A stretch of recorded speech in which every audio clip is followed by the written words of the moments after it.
Genesis 6 opens with one of the most mysterious passages in all of Scripture, a story so strange that ancient rabbis, early Christians, and modern scholars have debated it for centuries. It begins simply, "When men began to multiply on the face of the earth, and daughters were born unto them, the sons of God saw that the daughters of men were fair, and they took them wives of all whom they chose." Genesis 6, 1, 2. At first glance, it sounds like a simple union between two groups, but the phrase sons of God, Bene Elohim, is what makes this chapter one of the Bible's great untold stories. Who were the sons of God? There are two main interpretations, both ancient and fascinating. 1.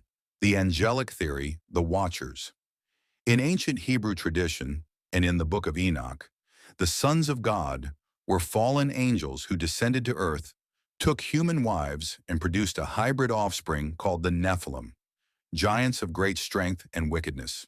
This view was held by many early Jewish scholars and early church fathers like Justin Martyr and Irenaeus.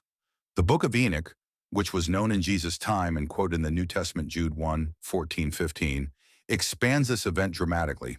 It says a group of angels called the Watchers descended on Mount Hermon and taught humanity forbidden knowledge, weapon-making, enchantments, astrology, and vanity. Their offspring, the Nephilim, filled the world with violence and corruption, leading to the Great Flood. 2. The lineage theory, Seth versus Cain.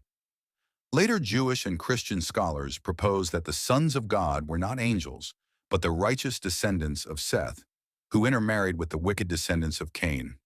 Their union symbolized the corruption of the godly line through moral compromise, which ultimately led to worldwide wickedness. Both interpretations aim to explain one strange result. There were giants in the earth in those days, mighty men of old, men of renown. Genesis 6:4.